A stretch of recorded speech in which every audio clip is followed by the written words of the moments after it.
Hi, I'm Angified. I started Angified Presents. We share the love of music. It has been medicine and therapy. Nothing else worked. It has saved many of us. With mental health, we need to open our eyes. Hurt people hurt people. We ask that you listen, comprehend, and relate with your ears. Form that heart of unity and one. We share on this stage. Statistics, feelings. And ourselves. We stand with the belief to be you, to be heard, and to be original. We all may be different, with opinions and beliefs. At the end of the day, we are all brothers and sisters. We are family. We ask that you join us in a magical journey with artists from around the world. Open your minds, let in the love, and listen with your hearts. We all want a better tomorrow. Be one. Communicate and look out for one another. And then, and only then, will you find the world. We will find peace in all the world. You'll find the world. And you will find in this shining world. He was among us in every boy and girl. Many have been broken, red hearts turn black. Love will melt the ice and turn it back, and you will find the world. You will find the world. You will find the world. And when you find a place called home, where everyone is free to roam, a whole new world, a better place for our children's futures at stake. And you'll find with music in your soul, laughter in your hearts. Together we can grow a better place with love in our soul. And you will find together we can save it all. And you will find a place called home, where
Rawr.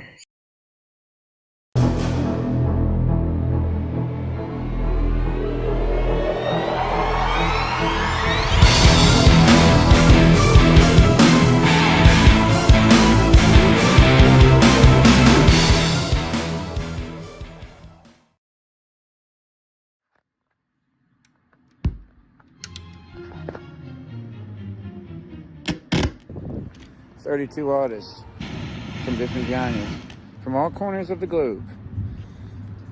We're internationally known. Do it. Don't be scared. It's just the WAG, baby." Guess what? We're full, baby. The WAG is going to go down now. It is. We have our 32 picked, chosen, and told. Welcome to the WAG.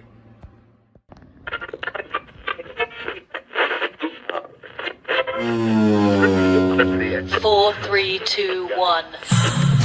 32 artists from different genres, from all corners of the globe. We're internationally known. Show up and he'll take care of the rest.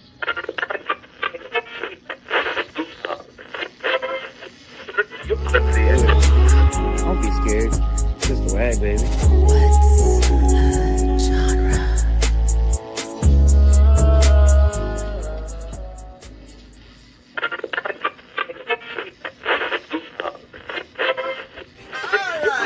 We're doing silent form for participants and for the judges. We are only doing 32 waggers this time. We're cutting it back. So you make pace that cut, then you gotta make a pace first, right?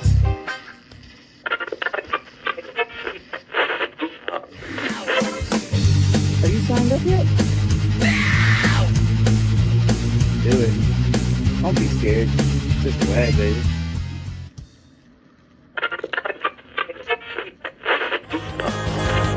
Do it.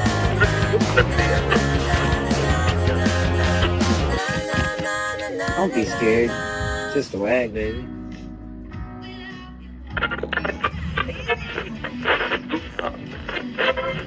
What say you just now, Joe? 32 only. Sign up ASAP. And what's a genre? Genre hoedown. No. It's what's a genre showdown. Sign up. A silent forum for participants and for the judges. We're going to do this right this time.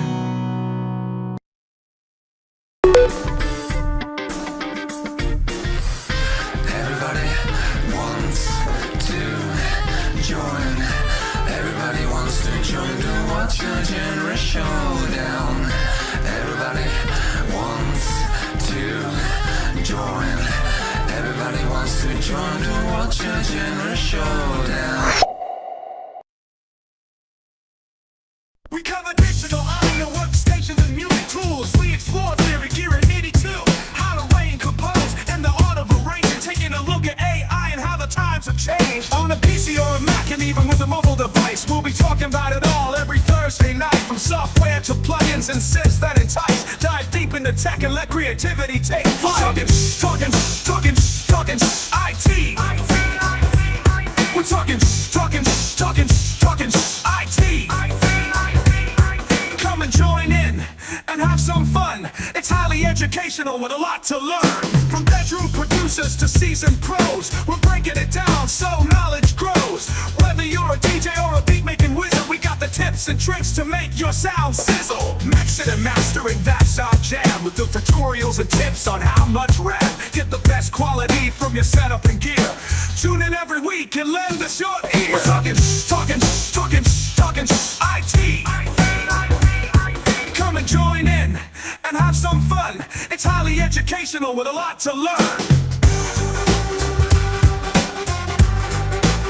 We're talking IT.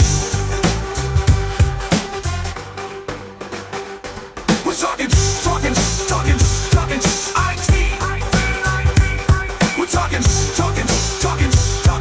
IT. Every Thursday night on Angified.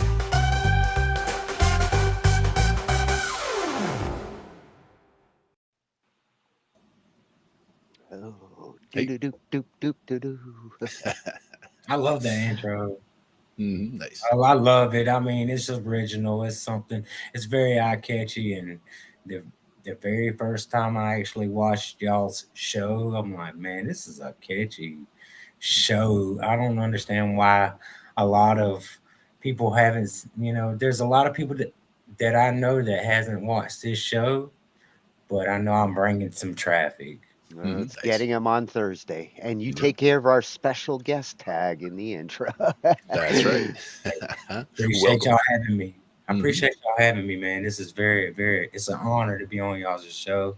Y'all are very, very highly inspirational to me. So, well, thank you. Always good to have guests. Always good to have you on.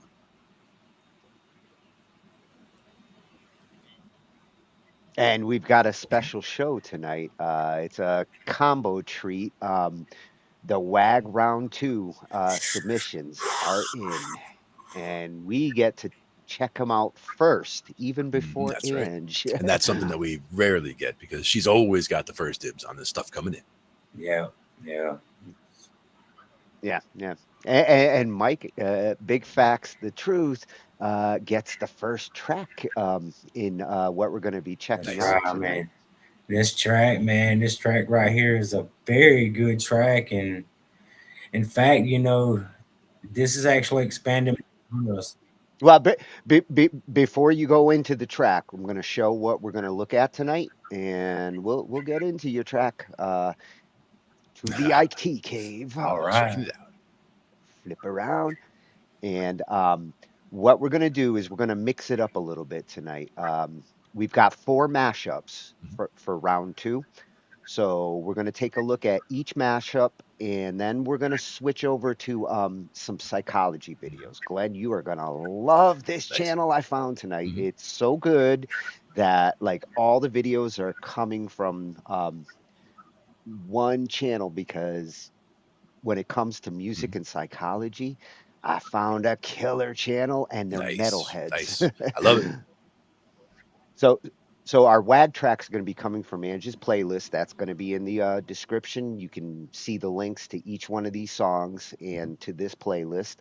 And after we check out Mashup 1, we're going to go over to the Psychology of Rock at Psychology of Rock over on YouTube. And so glad I'm getting to cover some psychology tonight. There's science in There's science in it all. Yeah, so we're going to look at a couple of different things that they have. How music changes you, the science behind the influence of music on your personality. This is kind of like, why we listen to the music we listen to and how that music affects us. A great way to start on the psychology of the music. And then after we do the mashup 2s, we're going to look at the psychology of drummers. And from there, we'll go into the mashup 3, and then we're going to look at the psychology of guitar players, because drummers and guitar players are the ones that intrigue me the most. Psychologically. With the drummers, it's the separation of all 4 limbs and having 4 things going on at the same time independently that can conflict with each other. And that's the part that, if you can get something like digga digga digga over here while you have something going over there, it sounds very simple, but trying to get it all locked in at the same time is very tricky. Yeah, and I've always suspected there's certain characteristics of guitarists and drummers that I'm curious to see what science has. Enhanced motor control. I see it. Yep. And then we'll be doing the mashup 4s. And for the final video, we're going to look behind the science behind musical instrument choices. So for all the other musicians out there, this is more about like why people tend to pick the instruments that they do and what influences their decision making there. There's a lot of things that go into that. And that's the thing is, with some people, they have a very specific thing. Like they like this particular style or this particular artist, but other people are kind of all over the map. I'm definitely all over the map. I mean, if you sat down in my car and looked at the presets on the radio, it's like, one's classical, one's jazz, one's, rock, one is hard rock, and there's got to be a I dead wish. I channel mean, if in there was a there. dead station, I'd be listening to it. But any station that might have the dead, those are 2 or 3 of the stations that are in there. Plus, when I drive, if I drive out to Pennsylvania, I have another 6 stations that are out there that, you just go through the strong stations when you get there and you pick a couple of them. So one of them's country for sure. And that's the thing, is I was never really a country guy, but just in driving around and just hitting the buttons and finding something that comes in on the radio, and then it's country, and I listen to it and I'm like, yeah, I like it. So I've come around on country, let's put it that way. Well, then you're gonna like one of our mashups, which has some country in it. And speaking of our mashups, what we're gonna do, we're covering the WAG Summer Series, and this is round 2. And for round 2, the first mashup, we're gonna take a listen to these 2 songs. We got Big Fax to give us the facts on his and Mayvai's track. And they were going against Oddball and Vampire for hip hop rock. So it really is a mashup on this one. So I mean, this track right here, I mean, we was going for more. We had another track, so the track, it just wasn't hitting. And Mayvai's like, Mike, I got something. He calls me Mike, so he's like, I got something different. So it came with a harder track, and I'm glad that the lyrics, I still had the lyrics written, because they fit the song, and it was in the same key, and it was in the same way. So this song is like one of my favorite songs, because the expression on this song is talking about life stages, what kind of stage of life you go through, what levels hit, what you go through, and what you experience. So now I'm experiencing the WAG. I was scared before, but don't be scared. It's just the WAG, baby, as Rusty said. That's right.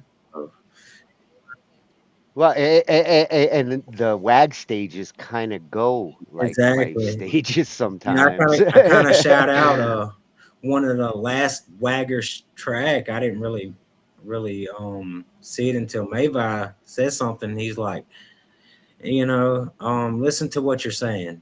And I kind of shout out to one of the last Waggers tracks, and I'll let y'all hear that. Y'all be able to find that little key in there. And I'm enjoying it so far, man. I'm nervous about this. So you've gotten through 2 rounds, and I feel like the first couple of rounds, especially you're brand new to the WAG, they're the trickiest, because you really do have to get used to the format. But ironically, in the later rounds, the more advanced genres come in. Oh yeah, so it's tricky going in to learn how to do it in 7 days, collab with a mystery collabor. But as you get comfortable doing it, the genres start to pick up in I know it's not going to be easy, but my goal is to be a winner. And these last 2 tracks, the wheel has spun in my favor. In your wheelhouse. Oh, Ange, don't block the playlist now. I'm about to go through it. It's fun in my wheelhouse. I got DJ Tatius on the first round, Mayvai Hendrix on the second round, and I'm kind of praying for Dorian on the next round. Everybody wants I gotta have it. I mean, it's just it's just a thing. So man, I hope y'all love this track, and can't wait for it to be released out on all platforms. So yeah. Well, we're going to be getting the edits together, and you're actually keep your ears and eyes peeled. The WAG Summer Series finals are coming. So let's take a listen to this one that you and Mayvai did, and then we'll switch over and we'll take a listen to Oddball and Vampires. These are for the Mashup 1 hip hop rock.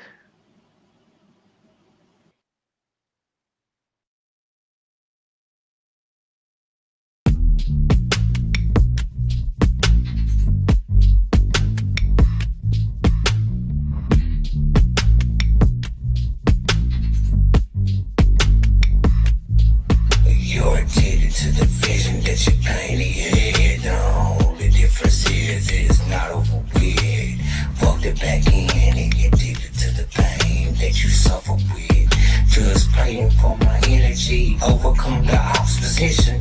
Always be kind, rewind a vivid image. Maybe you just full of it, addicted to the lyrical tension. It's just demon time, a lot on my mind. I'm playing in my dreams. Growing up ain't easy where the rules keep on changing quick. Loving lost and legends, man, this journey it'll make you sick. But the beauty in the struggle, in the way we rise and fall, learning who we really are when our backs against the wall. From the cradle to the grave, we're just trying to make some sense of this wild ride we live in, so beautiful and intense. Years go by like the seasons, watching young become the old. Stories that we carry, some silver and some gold. Life centers its ways around a habit that you faithfully become a devout. As you try to find the faith and strength to show some restraint and become salient to all those around. And if you feel the need to leave them all for a spin, now's not the time, you're gonna have no out. Life centers its ways around a habit that you faithfully become a devout. Yeah, you're stuck in a cycle, feels like a strong grip. Every single day that I'm the fight, it's just me trying not to slip back into a salient habit where they judge me out of spite. Trying to break out of this routine, but pleasure and comfort hold me tight. Fighting all the shadows in this epic long battle, trying to get a handle. Fighting dope with the candle, stepping on the saddle. Steed carries my weight, but this mental battle won't scare me to my fate. La da da da dee da, la da da la da dee da.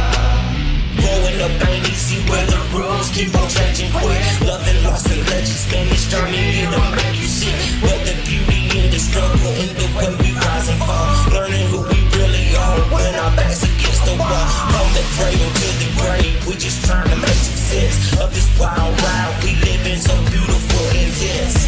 Years go by like the seasons, watch the young become the old. Stories that we carry, some silver and some gold. Life centers its ways around a habit that you faithfully become a devout.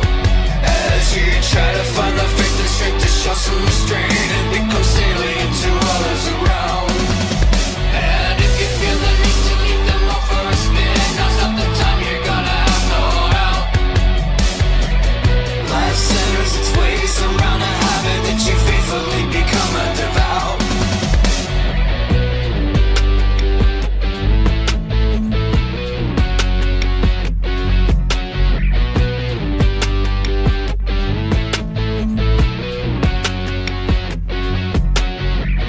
Life centers its ways around a habit that you faithfully become a devout. Life centers its ways around a habit that you faithfully become a devout. Life centers its ways around a habit that you faithfully become a devout. As you try to find the faith and strength to show some restraint and become salient to all those around. And if you feel the need to leave them all for a spin, now's not the time, you're gonna have no out. Life centers its ways around a habit that you faithfully become a devout.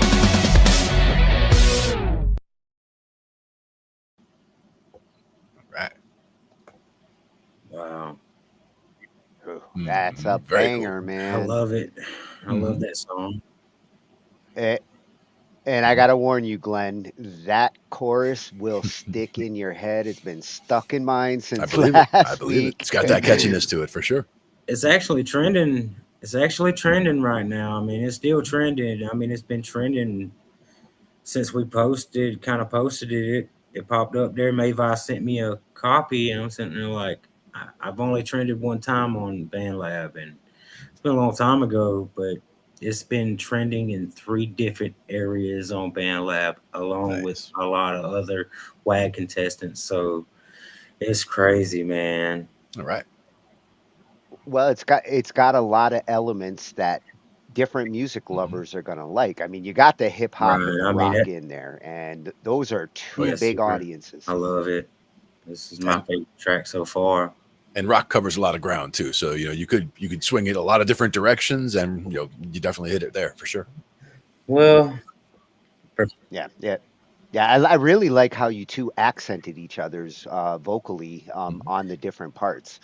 like hearing Mayvai behind you on your parts, and hearing you going into Right. Mayvai's part, like the vocal implementation you guys did really Yeah, showed off both his of you. rapping skills, I thought, I never heard Mayvai rap. The way he come with the rap, I wanted to go back and redo my verse so bad. And he kept on saying, no, Mike, it's good. It's really good. It's and I'm It like, was. it wasn't resonating then. And then he's like, well, let me just finish up the song and let me finish mastering it, and I'll send it back to you, then see how it sounds. So I just sat there and listened to it for a couple times, put on my headphones, listen to it with the headphones, sound good. Listen without the headphones, sound even better. So I'm like, okay, bye. Hey, that's a good sign. If it sounds good Yeah, without the so headphones, that's a hell yeah, good let's go ahead sign. and go with it. Nice. So the links for all these tracks are in the description. Everybody go check them out. We've got till Friday night. The likes and the comments are going to help to kind of get over the edge, because you guys do have a good competitor here. Yeah. You guys were going against Vampire and I'm scared. Oddball, and they stepped up too. And Solid Backbone is their track, and Vampire really like shows off his like vocal skills on this one. You get to hear like his Right. wheelhouse. The wheel spun in his wheelhouse on this one. My eyes is going.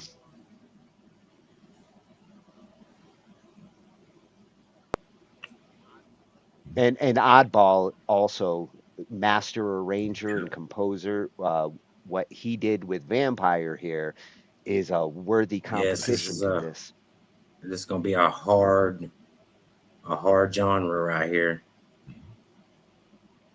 Yeah, it's going to be close. That's why these likes in the comments going to be important for these. So if y'all watching, please come through and keep on commenting and liking and sharing, please. Yeah, check out Angie's playlist. All the tracks are in there. So let's see what Vampire and Oddball cooked up. Great mashup one for round 2.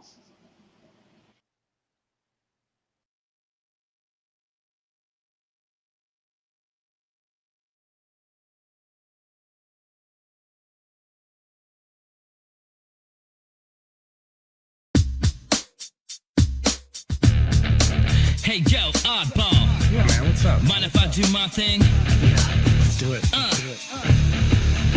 Here we go. First off, I'm a man on the mission. Draft the tune to the left, just listen. I stay in the pocket, got it. Just like Clint, I'm clinging to your denim. Some days I just care about plays, till I realize it doesn't really pay. Stuck in the cycle, counting up the days. 1, 2, 3, 4, that's what I say. Trapped in the mud, pulling me down, but I'll stand up and climb my way out. Gravity builds, forcing me down.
that one does have a solid backbone.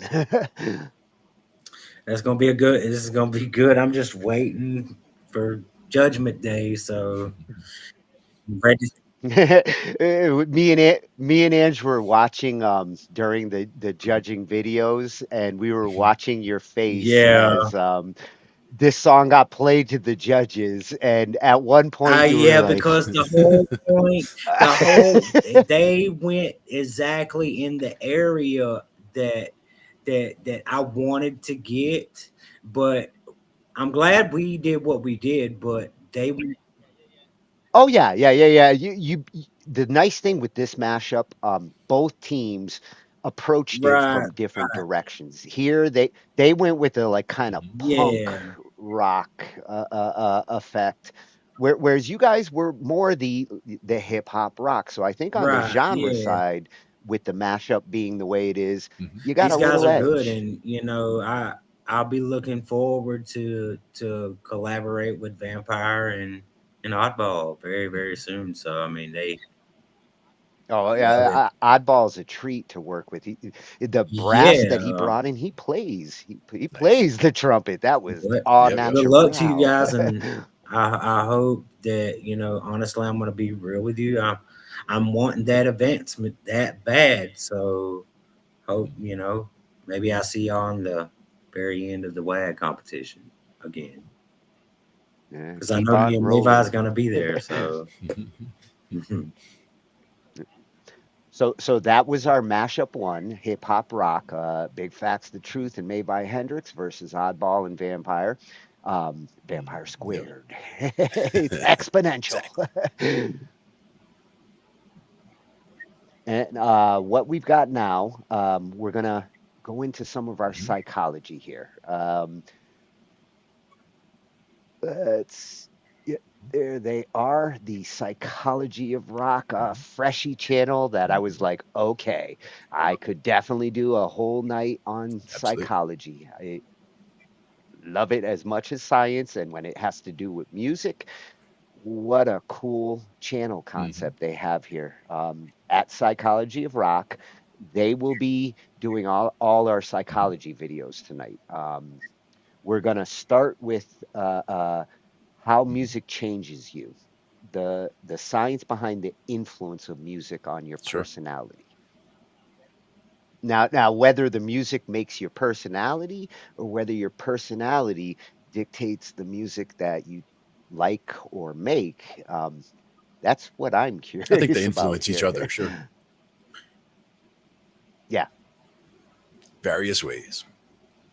it's got me on an influence rise. So yeah, let's see how we're made.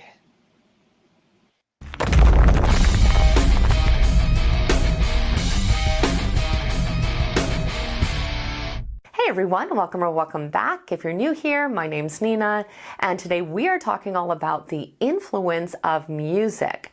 Now, as we've already talked about many times on this channel, our personality type and our worldview play a huge role in the type of music that we tend to like. And we can find a lot of commonalities in musical genre preference based on these factors.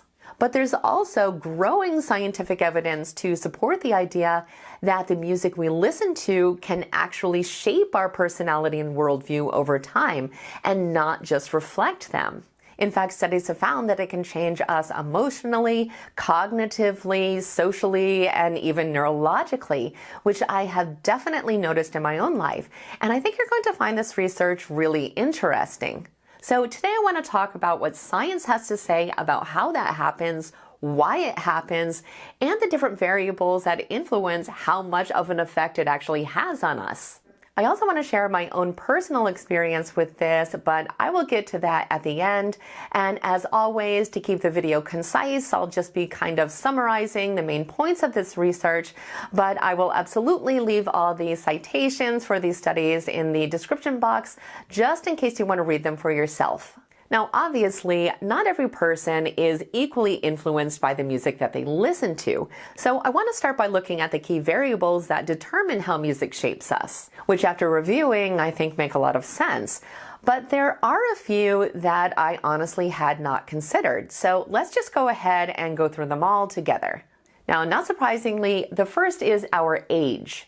We know that adolescents and young adults tend to be a little bit more impressionable because their identity is still forming. So music does tend to have a greater influence when we are younger. However, that does not mean that music can't significantly impact us as adults, especially if the right music hits us at the right time. The next factor is frequency.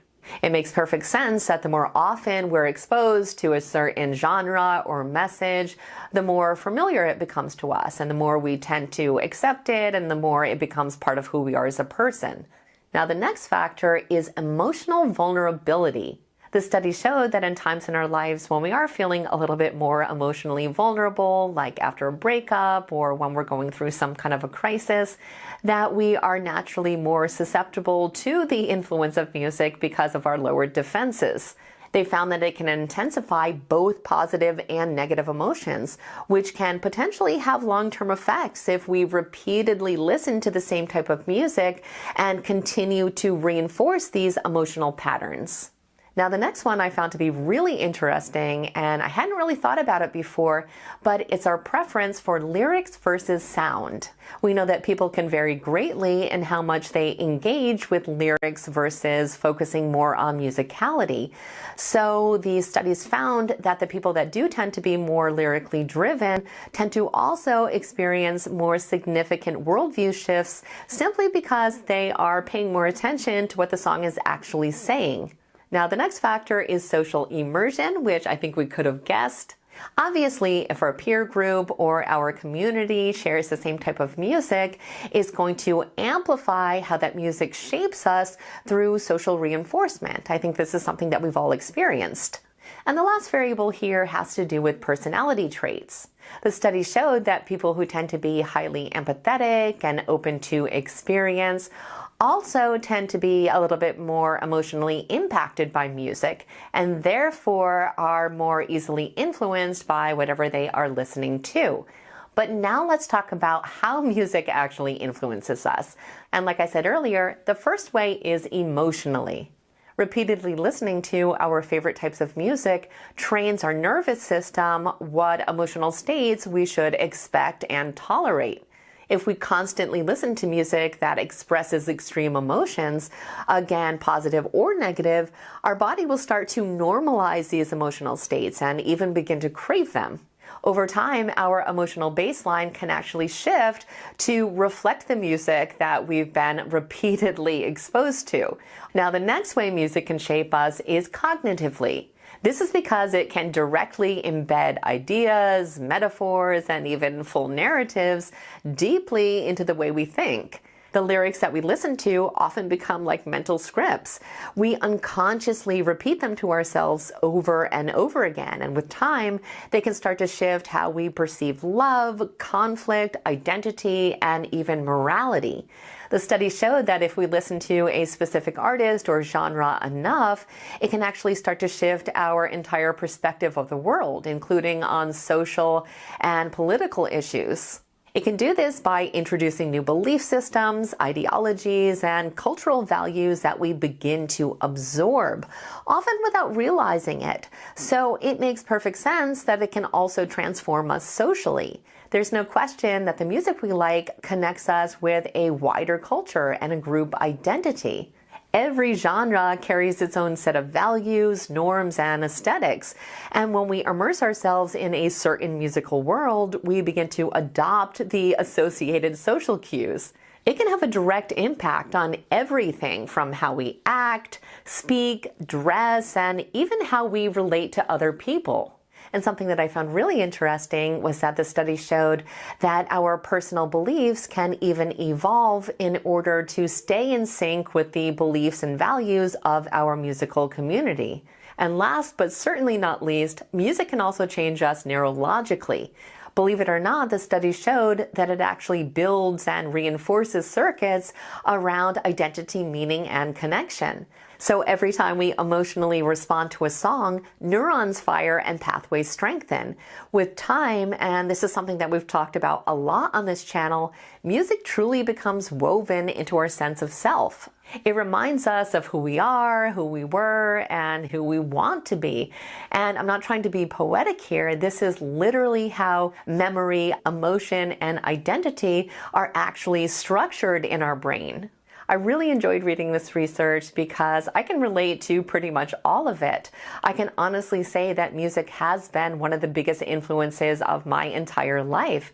And even though I eventually gravitated more towards rock and metal music, I actually grew up in the punk and hardcore scene, and the music and the community were absolutely everything to me. They absolutely changed how I thought about the world. The people that really introduced me to this music were a little bit older than me and incredibly intelligent and socially aware. So I think I was really positively influenced because I admired them so much. And I instantly connected to the music because I liked what it stood for, and I felt like it was really fun and thought-provoking at the same time. It ended up inspiring me to play guitar, and it made me really passionate about authenticity and individuality. It was just a great scene to be a part of. And looking back, I can definitely see just how much the music that I listened to changed me as a person. In fact, I think it eventually was what sparked my interest in psychology. So that is my personal story about the influence of music, but I would love to hear yours. So definitely let me know in the comments. I'd also love to hear what genre of music you feel has changed you the most. I hope you found today's research to be interesting. I have all the citations written in the description box. Please don't forget to like and subscribe if you haven't, and I will see you in the next video.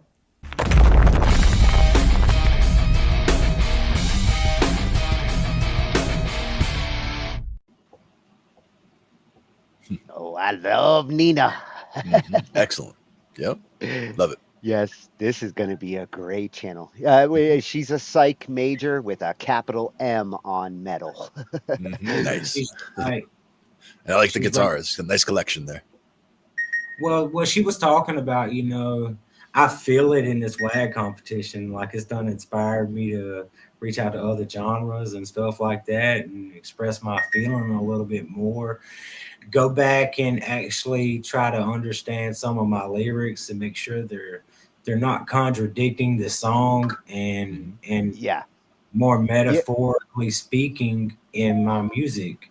So well, it's actually, the way she emphasized the importance of emotion from the listener or the music maker, you want your emotions to be consistent. If they're not, the listener can sometimes hear where the emotions are all over the place. Yeah. Yeah. Things needs to be authentic. Everything, you know, as far as even if it's a story about a character, and it doesn't have to be a real person or real emotions that were, you know, there, but it has to be a real connectable story. Essentially. Well, and this is where the empathy and the things she's talking about come into play. People who are more empathetic will likely feel music a lot harder than somebody who's numb. Oh yeah, for sure. And I definitely want to pick that guitar up.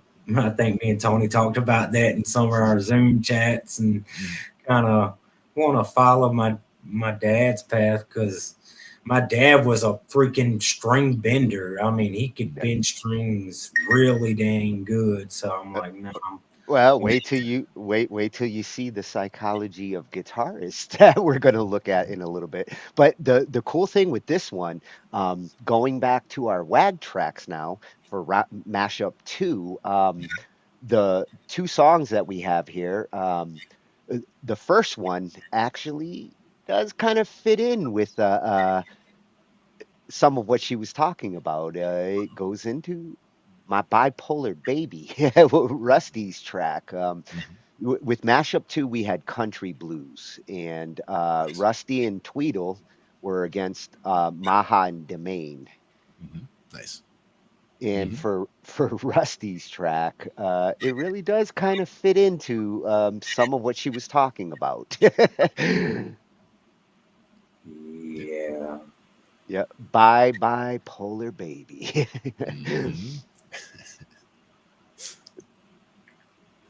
And you know, going to what she was saying, like, you know, when you do reinforce an emotion, like, you know, breakup songs, if you're in the middle of a breakup song, or if you're in the middle of a breakup and you listen to a lot of breakup songs, it does kind of enhance the emotion, and it can help you to get through it, or sometimes it can help to prolong it. Oh my God, the prolongingness of crying in songs. Oh my Jesus. I've been there. I feel that pain. Well, and like she said, at some point, if you start to associate it with so much, you start to crave that emotion and that feeling, which could lead you to more breakups. Ooh.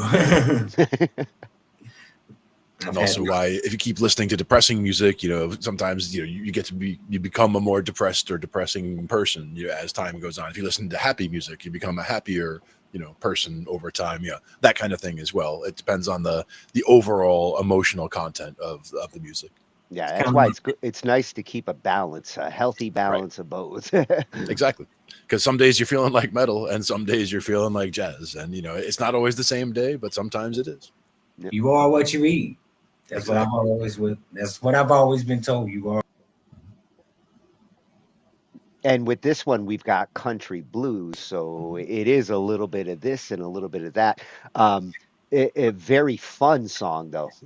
It does come across more happy with Rusty's style and swagger. So you don't really feel the blues; you just hear them. Nice. I like it. So let's see what Rusty and Tweedle cooked up for round 2. Yeah.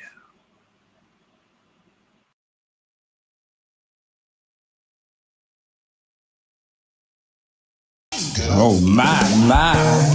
Oh my, my. Oh my, my, my, my bipolar baby.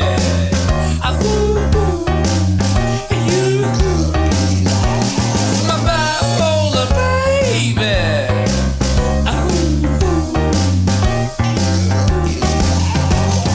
One night you're a sweetheart, baking me a pie. Next night you're a pistol, shooting me that eye. You hug me like a kitten and scratch me like a pet. Girl, you keep me guessing, but I kinda like it here. Baby, baby, baby, you put the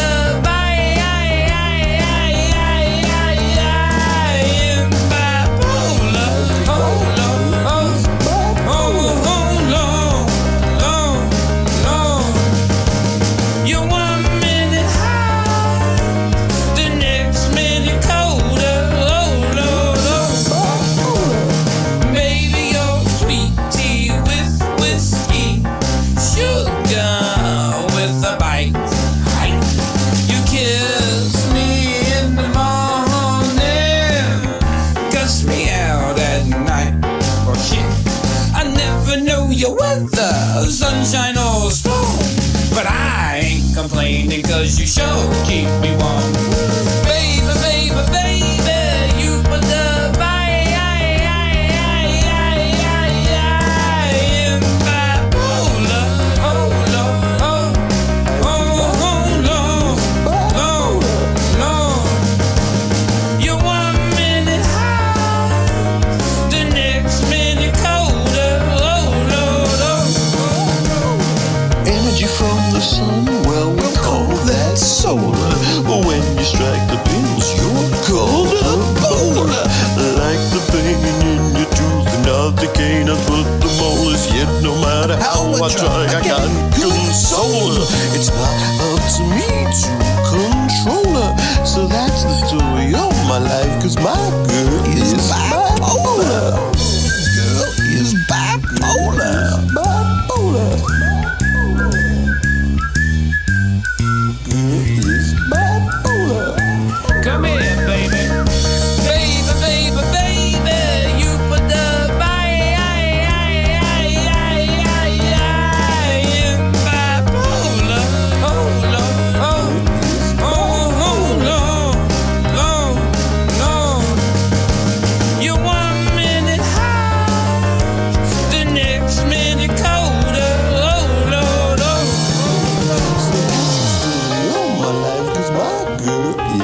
I like a song Bipolar. that makes me snap.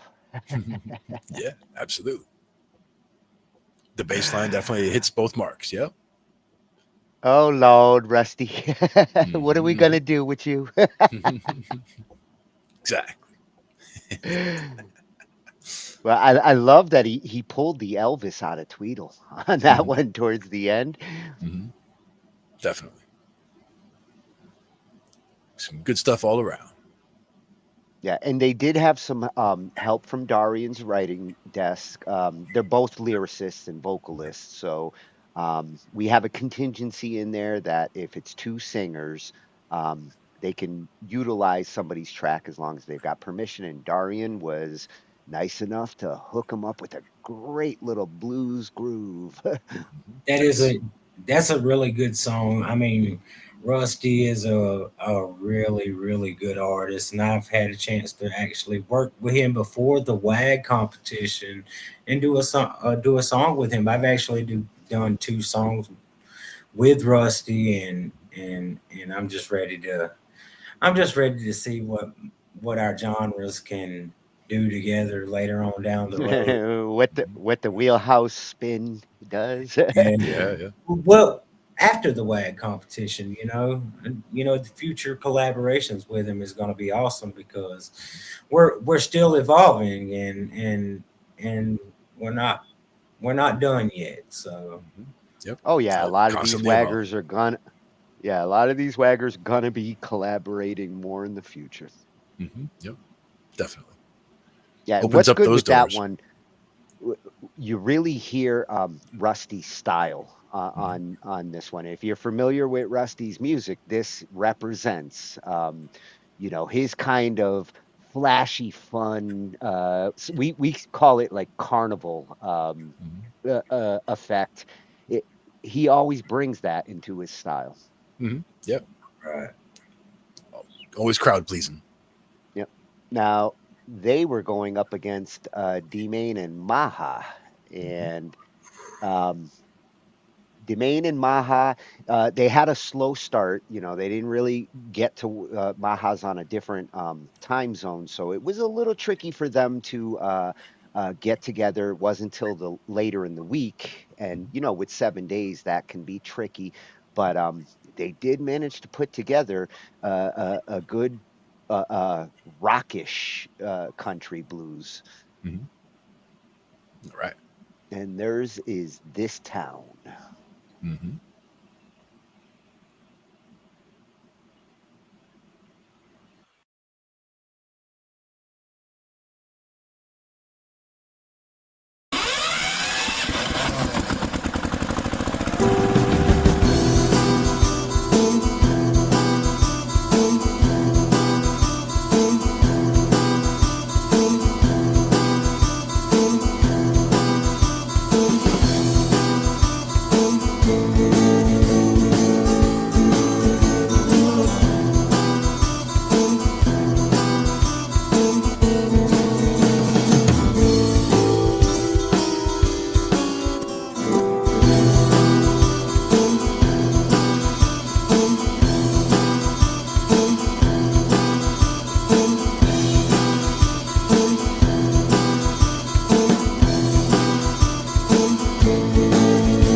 To the touch, I've been a dog like a hound on a hunt. I'm around until you're found.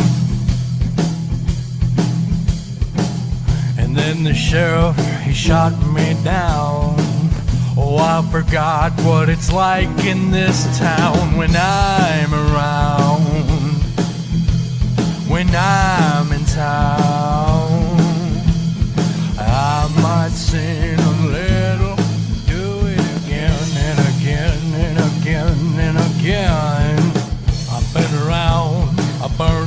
such. Yeah, I'm a dog, a hound and a hunt, I'm around.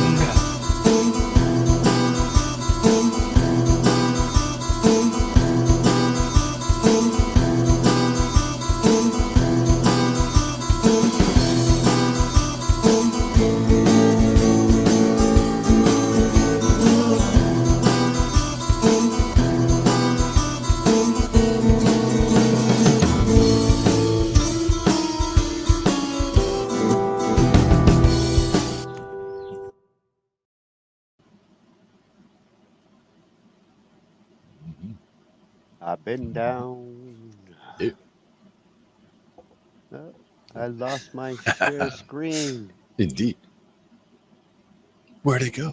So I want my baby back. I want my baby back. I thought Roland was coming through there. I thought he was like hacking through the network and trying to come through the bush in the dark. Hacking his way in with a machete. Cutting through the jungle. So that was Dmane and Maha. You know, with that kind of detuned guitar effect, it reminded me of like early Zeppelin. Sure. You know, like Jimmy Page would do that kind of like acoustic guitar kind of approach. And I swear, if I heard Robert Plant in there, it would be like a long lost Zeppelin There you go. song. Nice. I know that certain time period you're talking about there. Yeah. Yeah. Zeppelin 1 and 2. Early days. Yep. So now we're going to, after Mashup 2, we're going to slide back to some psychology. Except this time, we're going to look at the psychology of drummers, the personality traits that percussionists and drummers tend to have. Right. Now, for this one, I'm going to have to stop sharing and go to the cloud. There we go. If you happen to be a drummer or you're just curious about what makes them tick, then stick around because I have some interesting insights for you. Now, if you're new to the channel, my name's Nina, and as I've mentioned in many videos, research definitely suggests that people who play the same instrument do tend to share a lot of the same personality traits that make them stand apart from other musicians. And today we are diving deep into the personalities of drummers. I found these studies to be really interesting because even though I play guitar myself, I have found many of these things to be true of the drummers that I happen to know. And reading through this research helped me to just kind of understand and appreciate them a little bit more. Now, to keep this video concise, I'm simply going to summarize what these studies have said, but I will certainly leave all these citations in the description box just in case you want to read them for yourself. Also, please keep in mind that these are just going to be generalizations, so it's entirely possible that you are not going to align with absolutely everything, but I do think that you will recognize some familiar patterns, and I would love to hear in the comments which of these characteristics that you most match up with. So with all of that being said, what does science say about drummers? Well, firstly, according to a 2015 study, drummers tend to be more outgoing, extroverted, and high energy than musicians who play other instruments. They also found that drummers have a natural need for movement, which makes playing the drums the perfect outlet for their energy because it's a lot more physical than other instruments. It's also why they constantly tend to be tapping on every surface they can because their brains and their bodies really are wired to do that. A 2014 study also showed that drummers tend to score higher on traits like impulsivity and spontaneity. I think this really makes sense given the dynamic and fast-paced nature of drumming itself.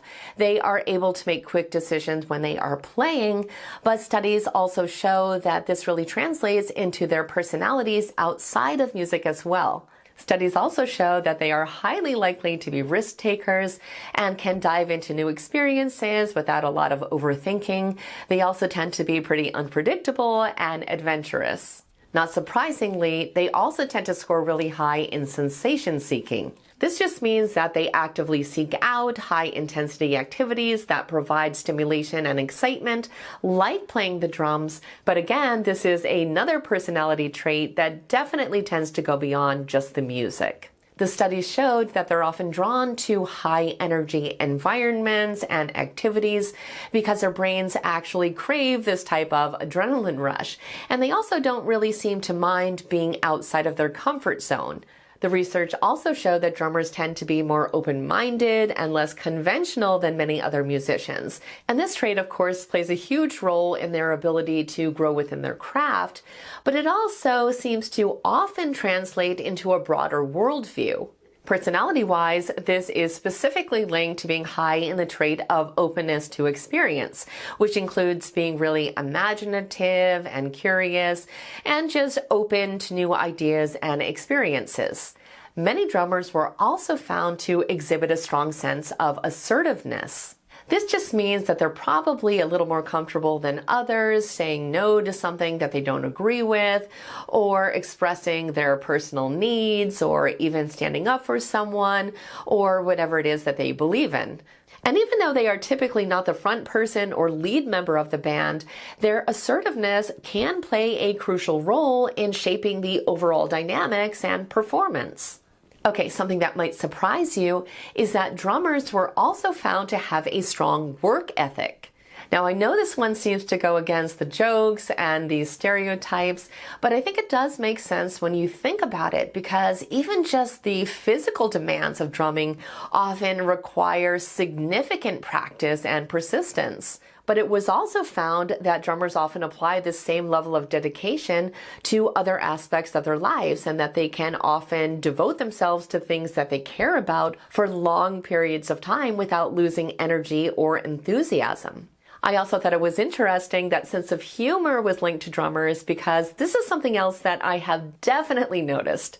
The study showed that they often regard having fun as being a highly important part of life, and also an essential part of their stage persona.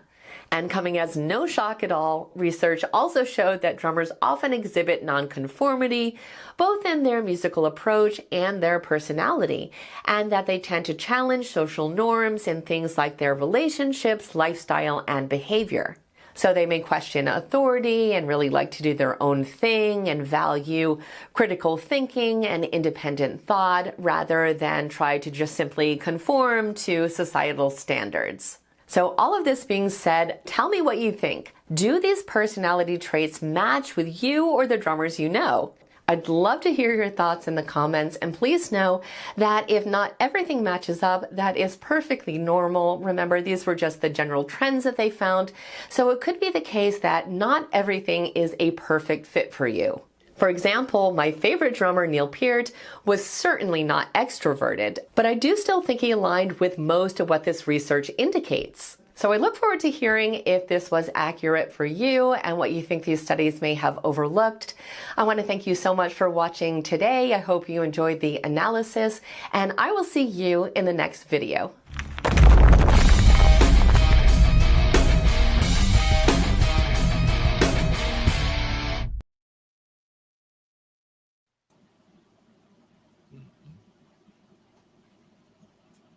We removed that. Just like that. And you know, it's funny she mentioned Neil Peart there, because I was like, well, this describes Tommy Lee more than Neil, but you know, the work ethics and things that she mentioned with Neil definitely apply. Absolutely. Not extroverted, but I mean, is any Canadian really extroverted? I mean, by our definitions. There are some. By our definitions, by a New Yorker's definition, I don't know about that. Well, I have known a lot of drummers, and I do think these studies are pretty close to the mark on their characteristics. They do tend to have great senses of humor. They tend to be extroverts and more rambunctious, and they do like to move constantly. Very much so. Some have like an impossible time stopping moving. Like you try to tell them to stop hitting things and they can't. Like they'll stop, but you'll see them like, squirming in their own skin to just be hitting something because there's a rhythm that they're thinking about that they need to be expressing in some way. And that's kind of what it comes down to. They're practicing like all the time, thinking about that stuff. Yeah, she was describing all that. I started thinking, man, I might secretly be a drummer. Absolutely. If only I could play them. Hey, start with two things. Start with the kick and the snare, and like imagine your right foot is hitting the kick, and imagine your right hand is hitting the snare, and just see how the timing goes. Like listen to one of your favorite songs and just try to tap along with your foot and your hand, and see if you can get the boom and the cha. Yeah. And if you can do those two, then think about the third thing and try to add that in with another hand. And then, if you can get 3 and or 4 things going, you're ready to sit down at the kit and try some stuff out. I can barely get 3 fingers going, let alone other appendages. It is, for me, the trickiest part is trying to get both feet going because like having, I usually keep just the hi-hat foot just planted, holding the hi-hat closed. And then if I need to get like a cha, like to get that open hi-hat ring in there somewhere, like it just throws me completely off because whatever I was doing before, like I was kind of rooted on that. And now I'm all over the place. So tricky. Well, I am loving these insights into the musical mind, Nina. Keep up the good work. So now we're going to slide back to Mashup 3 in our WAG challenge. And this one was Pop. Pop made its way back for another round. And we had TTP, Brother K Beats, and Bassface. Brother K Beats had to drop out. They had a tough time getting it done by the end, but Scott came through with his track, and they were going against Con Artist and Cal McTaber, who, interestingly enough, the round before were going against each other. And now they're partners. That's the way it works with the way. Yeah, well, that's one of the cool things is that like you get to try out the collabs and then you get to compete against them. And for the first team, that was Scott's track. This one is aptly titled Better Late Than Never. Leave it to Scott to title the song to describe the moment. Appropriate.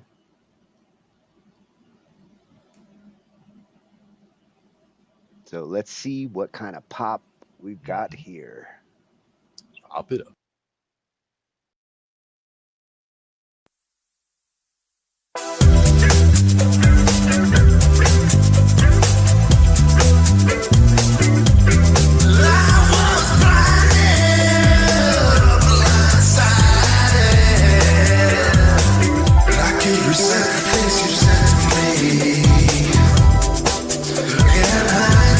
Can't you see? This is all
BandLab trying to sneak another track in there. Curse you, BandLab. How dare you? I usually catch those. It happens. All good. Better late than never. Right, Scott? That's what I heard. Mm-hmm. And you hear those like freaky space kind of sounds that did have like a space pop effect. For sure. Yeah. A ballady kind of pop. Yeah. You got 308 plays. Jeez. That's good. Moving on and up. How many likes?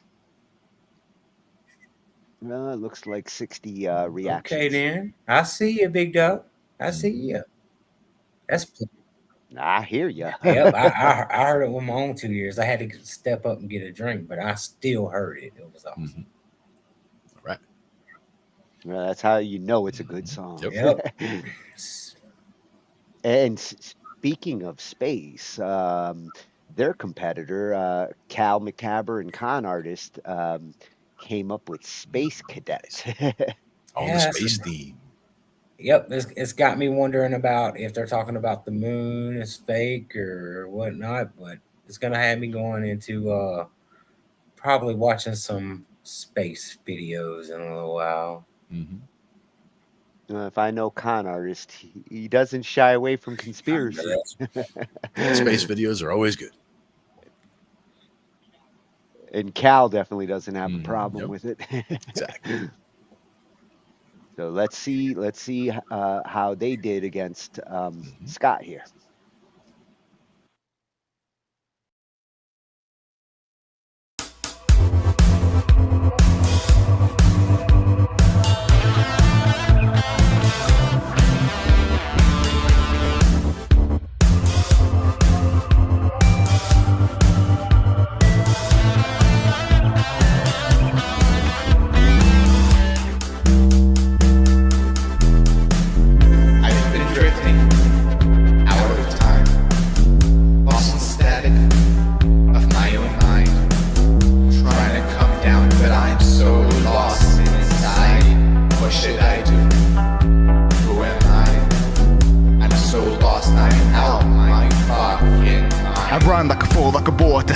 Air in my skull, not swerving for none. This is my single burden. I toss and I turn, but the cost is my courage. A common occurs, no thoughts of concern. It's a bomb that is burst and is popped out determined. Locked in a world when the thoughts about my purpose. Alerted and not stressed out, but I'm searching to find what I can further refine. I'm concerned for the time. If I'm burnt, then it's fine. I'll embrace what is mine. I'll take it. That space is vacant inside my mind. I've been traveling, I'm floating like a satellite. I'm fucked up, but I can still see the finish line. That's alright. In no time I'll be traveling at the speed of light, floating like a satellite. I'm a space cadet. I was born to live or die.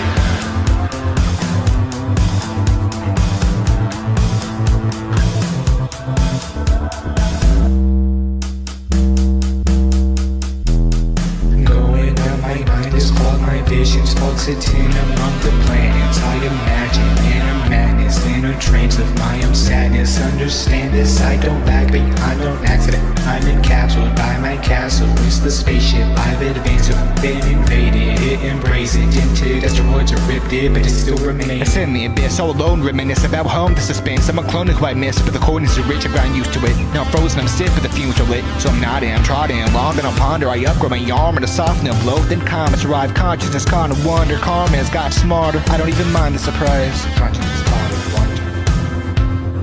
Consciousness caught in wonder. Consciousness caught in wonder. I'm traveling, I'm floating like a satellite. I'm fucked up, but I can still see the finish line. Engines down, but that's alright. In no time I'll be traveling at the speed of light. Floating like a satellite. I'm a space cadet. I was born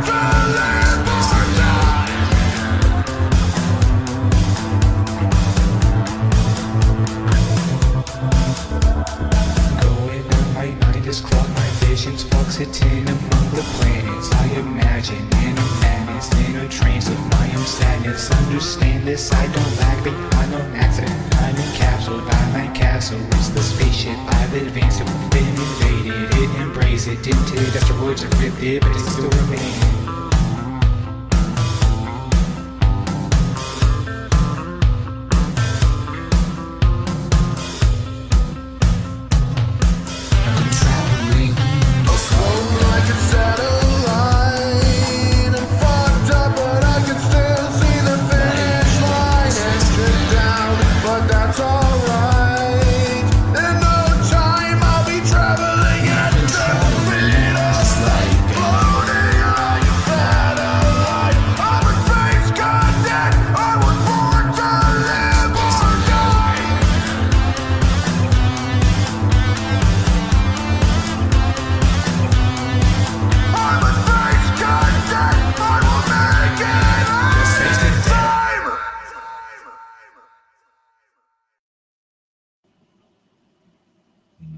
Yeah.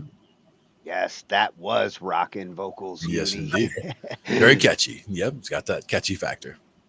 It's got a little Pink Floyd flavor if you think about it. You know what I'm saying? Kind of like spacious Pink Floyd, but if you was on something and listening to that, that would put you like in a daze. It's like they said, I'm fucked up, but I can still see the finish Yep. line. Exactly. I love it. Shout to Con Artist.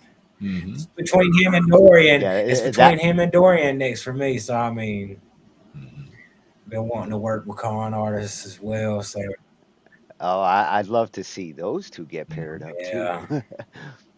Absolutely.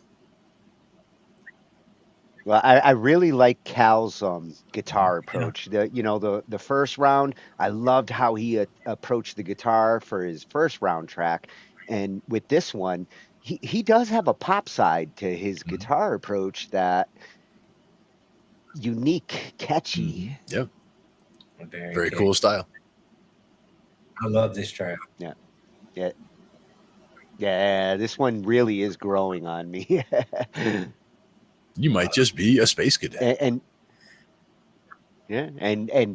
Cal is definitely a guitarist, and now we're going to go into the mind of how the guitarist works, because it's a little different than the drums. Sure.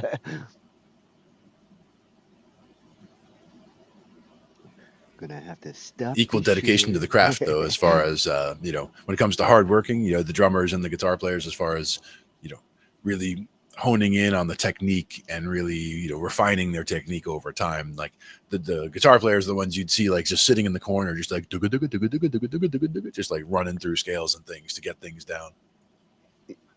Yeah, sometimes they can be the introverts, the counter to the extroverted drummer. And they play, a lot of times the most flamboyant on stage, being the lead guitar player trying to be out there in front. And so it's kind of like the opposites there.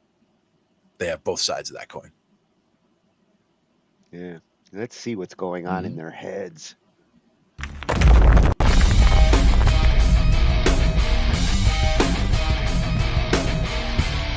Hey everyone, welcome back to Psychology of Rock. If you're new here, my name's Nina, and today we are finally talking about my favorite instrument and the pretty impressive cognitive impact it can have on us. Now, neuroscientists have been studying the brains of musicians for decades, if not longer, and one thing we know for sure is that playing an instrument physically changes our brain, and in a very positive way.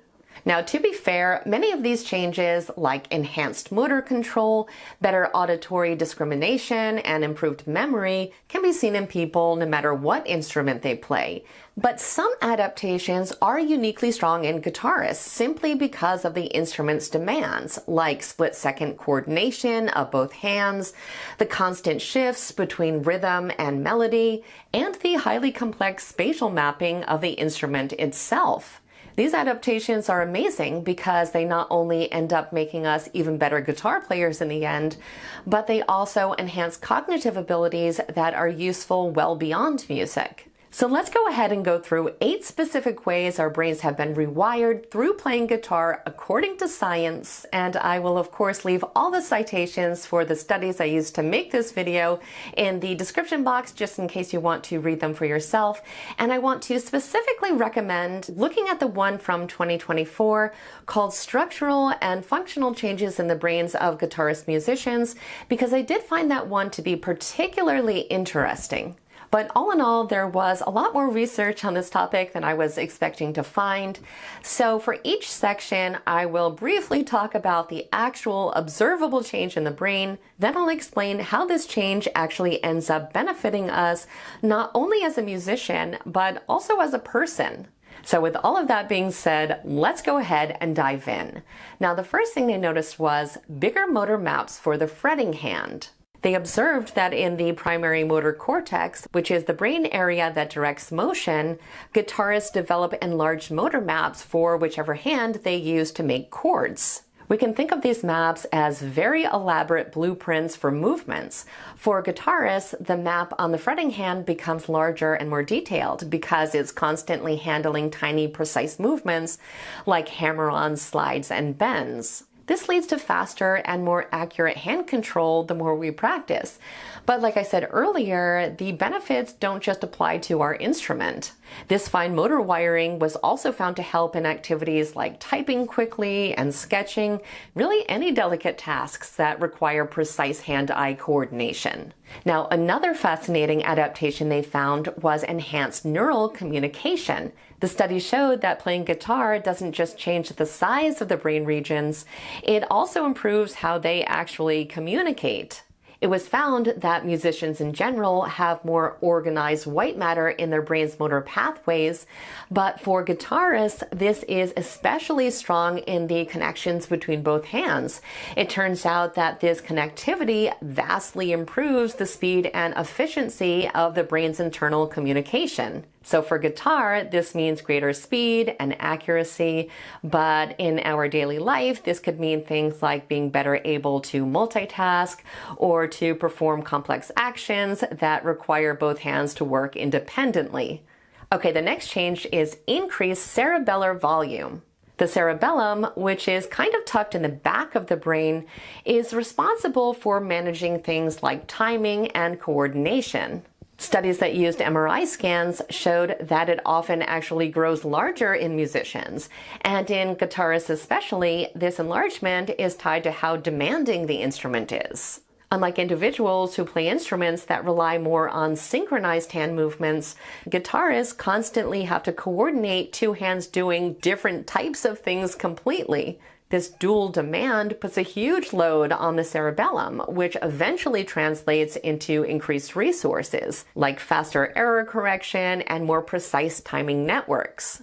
Now, obviously, these things can help us out immensely when we're playing, but it can also help with things like balance, motor learning, and improved cognitive processing. But moving on, the next thing that was noted is stronger connections between brain hemispheres. The study showed that the corpus callosum, which links the left and right sides of our brain, is also stronger in musicians, and playing guitar specifically seems to push this even more. This is yet another positive outcome that stems from our hands performing completely different tasks, because it forces constant communication between both hemispheres of the brain.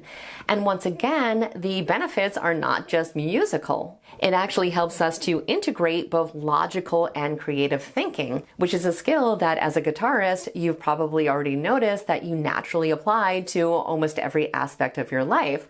And I might be biased, but I do think this is a very desirable trait. Okay, next up we have structural adaptations in the hippocampus. The study showed that the hippocampus, which is responsible for memory and spatial navigation, is another area that shows unique changes in guitarists. The constant demand of learning and memorizing songs was seen to significantly strengthen this area, making it more efficient at encoding information and retrieving complex motor sequences. This neurological boost helps us to not only actually remember the songs that we learn, but also enhances things like general memory, spatial awareness, and the ability to learn other complex physical skills more quickly. Now, another big difference they noticed had to do with enhanced auditory motor coupling, which is a core aspect of a guitarist's neuroplasticity. This is the process that strengthens the link between our brain's hearing and movement centers. Over time, this allows for a seamless connection between what we perceive and what we ultimately end up doing with that information. In other words, when we hear guitar music, our brains don't just process sound. They actually activate motor regions as if we're about to play it ourselves, which ends up helping us learn songs by ear and improvise more naturally. Outside of music, similar connections help us with things like improved speech perception and faster reaction times all around. Now, the next thing on the list is increased gray matter in music-related regions. And yes, we did already discuss white matter, but there were differences in gray matter as well. Now, this term refers to the parts of the brain where the neurons and their connections are located. When there's an increase in gray matter volume, it's a tangible sign that our brain is adapting to skills and building more efficient neural networks. The findings indicated that because of this, long-term guitar practice is linked to both greater mental agility and resilience. This contributes to a strong cognitive reserve that helps our brain adapt more effectively to new challenges throughout our entire life. And while all of this is absolutely amazing, I think maybe the most significant finding here was simply that playing guitar promotes a more integrated and unified brain overall. It turns out that guitar playing is one of the few activities that simultaneously engages almost every part of our brain at once, from our motor and auditory cortices to our emotional and memory centers. Because our brain has to constantly juggle all of these functions in real time, it's driven to build these powerful superhighways that allow different areas to communicate and collaborate much more efficiently than non-musicians. The end result is a more agile, flexible, and creative mind that can very easily process new information. In essence, every single time we play, we're physically reshaping our brains to become faster, more connected, and more adaptable, both as musicians and as human beings. I'd love to hear in the comments if these are changes that you've noticed yourself, and if there's anything you'd like to add. Please do me a favor and let me know what you'd like me to cover next. Also, don't forget to like and subscribe if you have not done so already, and I will see you in the next video.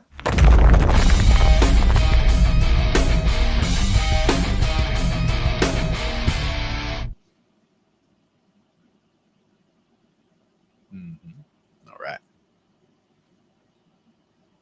Good stuff there. And that's the thing is when it comes to the way that it affects the neuroplasticity, that it affects your brain, it really is the multiple instruments that you have affect your brains in different ways. So like learning piano at an early age did one thing.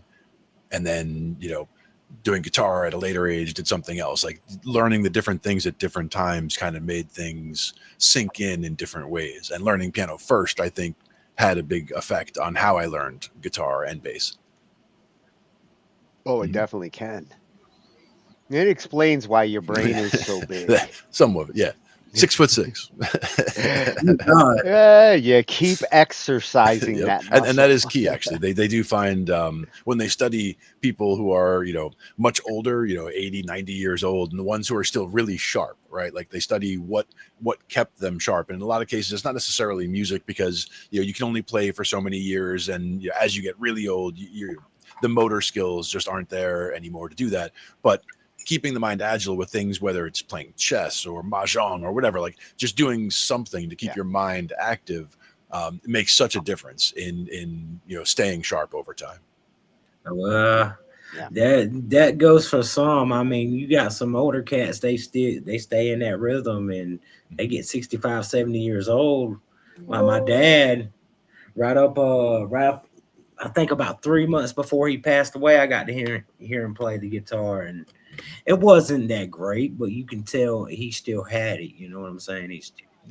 Well, I think the toughest thing for a guitarist as they get older, arthritis. Exactly.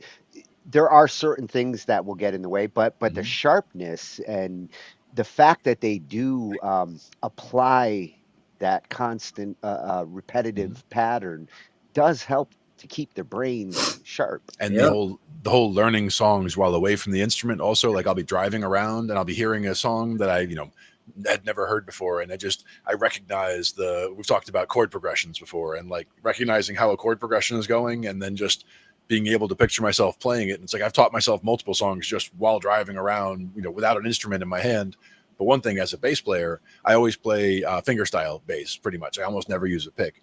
So one of the things, if I haven't been around a bass in a couple of days, I want to keep the fingers toughened up still. While driving around, the seat belt is in exactly the right position for my picking hand. So just like the front edge of the seat belt, and just kind of like you kind of like thump on that, and just kind of it'll rough, it feels almost like playing the strings in that term. So you can get the timing of the picking hand while driving along, drive with this hand on the seat belt. So that's one thing that works for me. Just do it. Do it carefully. I know them fingertips have to hurt when you're playing 7 or 6 to 7 nights a week. They have to hurt. They would, for sure. And it depends, like when you're playing that much, a lot of times your hands are just so used to it, it doesn't really matter anymore. Because at one point I was playing, 3-4 hours a day just in practicing and just in screwing around. And if you do that for a couple of weeks, couple of months in a row, like once you've built up to that level of playing, every single day, it's just, like I don't see actual calluses on the fingers, but if I tried to pick up something that was hot, it wouldn't bother me, right? Like as far as those fingertips were, really toughened up. And if I tried to play, if I all of a sudden I had, you've got to do a gig for 3 hours, it would be no problem. Just get up and play 3 hours, even if I'd already played a bunch that day, because they were just that tough over time. Okay. So Ed, this is a really good question. I think this would be good for like future guitar players. What do you do to get your hands warmed up for a gig? Like, how do you warm your hands up to be able to hit them chord progressions and be able to give that authentic sound through a concert? For a keyboard, I like to crack the stretch, knuckles and get my fingers limber. And a lot of times it comes down to just doing, whether it's a sound check song or just doing some kind of playing on the instrument, even if it's not plugged in. Like you'll see people, they get tuned up, like that's step one. Like always make sure you're in tune, because people who just like get up there, plug in and go, oh, it's in tune because I put it in the case 4 hours ago and it was in tune. It's like no, when you get up there, like you should make sure it's really in tune, and then just go through some things, even if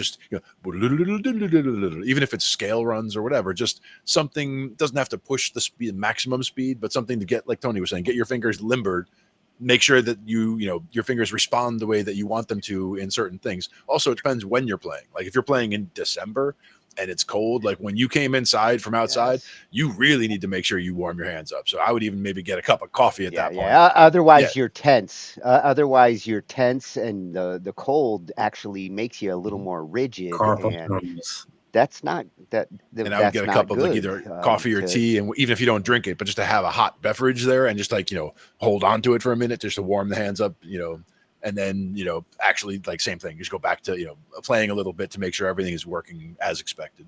All right. That was my question, because I'm interested in picking that new string. Mm-hmm. Yeah. Well, and I'm loving this channel. One I'd love to see her do is the difference between bassists and guitarists, because here we got a little more insight into the guitarist mentality. And I would assume that the bassist has a lot of the same traits, but I would suspect there are some slight differences with bassists, especially if they are pure bassists, not guitarists who turned into bassists. I agree, and partially because she was talking about the enhancement in the brain for the chord library, let's say, or like we were talking about the claw for the guitar, like understanding this chord shape versus that chord shape versus this chord shape. And if you're thinking about those chord shapes while you're actually playing or while you're listening to something, the fact that it's acting as if you were actually playing it, you're, as far as your brain is concerned, it's as if you're actually playing it. So that's where that adds to that repetition and helps you learn songs even when you're away from the instrument.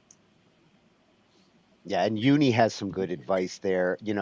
Just doing something easy before the show. If you are practicing every day, and just something nice and simple to warm up is is better than trying to run a marathon before you run Right. a marathon. And also, if you're a guitar player, you would think you have your guitar and your amp on stage, and you would want to make sure your amp is on and working and warmed up, right? So there's things that you would want to, whatever you would play to warm up or check your amp, that kind of stuff. Also, it's checking your amp, it's checking your fingers, it's checking your guitar, it's checking your cables. People show up all the time and they plug in, and all of a sudden you get the from cables being bad. It's like, hey, you better check yourself. yeah. Or does anybody have a 9-volt battery? And it's like, it's like you didn't show up with power, man. Come on. Yeah, and even warming up before you move your stuff, and like Uni's saying here, Earlier in the day, getting the gear warmed up in some cases, especially when it's cold out, for sure. Okay. So I would love to see Nina cover the difference between a bassist and guitarist. Seeing as she comes from a guitarist mentality, I'd like to see her thoughts on the subtle differences. I think the chording is one of the big ones. Bassists have a different Now the mentality. motor connections, what she was talking about, the 2-hand connections and the speed and being able to play faster, all that stuff I would think would still relate the same way as it does with guitar, because that's more about lead guitar, and bass playing is much more like lead guitar in that respect, and not so much like the chord playing where you're actually just blocking out a claw and then having a rhythm in the other hand. It's a little bit different bit of timing, but even there it's still very complex timing with how you hold down the strings and how long you hold down the strings. If you're doing little chirp chords, you want to hit that chord really quick, but you want it to be like a chop, where you're only having that first little sound, like that's actually you hitting it and slightly releasing it with the left hand, with the fretting hand, so that you're no longer fretting them, so they stop ringing, but you're still holding them slightly so they're muted. Just little things like that over time you develop, you don't even really think about. It's just part of how you're playing. But if you were to try to teach it to somebody new and they're just like, they start just playing a chord or whatever, like there's little nuance that you have to pick up over time. It just takes time. Yeah. Walk. Yes. Before you Yes. run. And that's why there are, systems or things that you want to learn before other things. Like when we talk about the pentatonics, that's a great place to start, because that can help you in so many ways on so many instruments. Just having an understanding of a pentatonic scale and how it feels and how it sounds, being able to work with that on any instrument will help you with whatever you're doing, really. Yep. Bass tips Yes, from Blake. the bass tips. So now for our final mashup 4 in the WAG. This one is interesting. First time that the WAG has had a rodeo mashup. And oh boy, did these guys deliver on this one. I was kind of curious, like how they were going to approach, a rodeo song is a little different than your typical country song. You got to be talking about bulls, or in the case of Jeremy's approach, he went with the clowns. Send in the clowns. Yeah. This one we had RJS and Jeremy Hurt going up against Austin Haggerty, DJ Tatius, and Darian's Writing Desk. I mean, when I saw these pair ups, I was like, oh my God, this is a heavyweight match. Doing the rodeo. Nice. And come to find out that Austin's father runs a rodeo. So you want to talk about the wheelhouse spinning in your favor. Who would have thunk it? Rodeo song, perfect. This song is definitely going to his father after this WAG competition. Oh, yeah. His father must be proud. And actually, Jeremy and RJS's song is another one that, like, in his rodeo, send in the clowns. Like, I love that Jeremy thought like out the box on this one, and went after the part of the rodeo that a lot of times gets unrecognized. Everybody's focused on the bull. The fearless clowns. It's one of the judges had issues with clowns. So he's like, I don't know if I can like this because clowns scare me. That's a Kramer answer right there. Tweedledum, you ain't clowning around on this one, says Tweedledum. Yep. No fooling. Well, let's see what these clowns are talking about.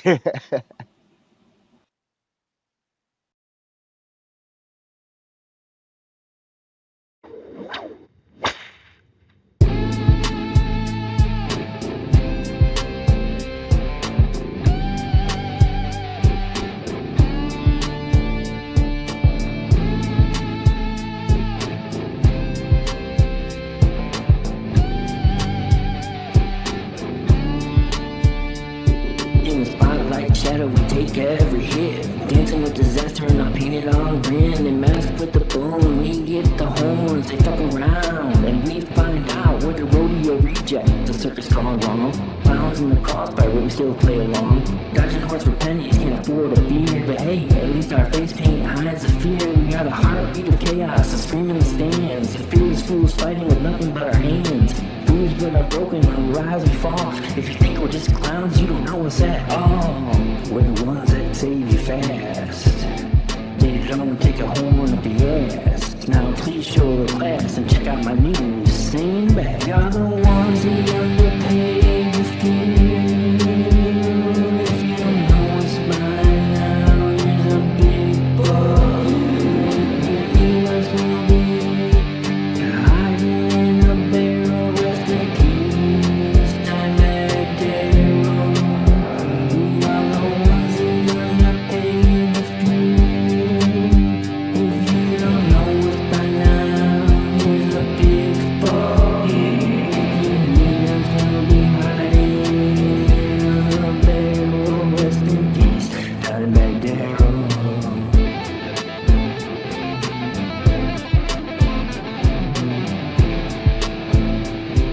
This job is unbearable, the makeup is unwearable, the pay is fucking terrible, why is my costume shareable?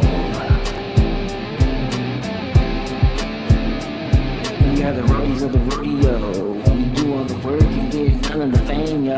They all laugh at us, kids and adults too, feeling like a sideshow in the zoo. Where the dust settles and the crowd fades and the lights go out and we finally get paid. Come join us for a beer and some stories, cause there's nothing better than a clown and his glory. We are the ones who underpaid the few. If you don't know what's mine now, here's a big bug. If you need us, we'll be hiding in a barrel. Rest in peace, Dimebag Darrell. We are the ones who underpaid the few. If you don't know us by now, here's a big bug. If you need us, we'll be hiding in a barrel. Rest in peace, Dimebag Darrell.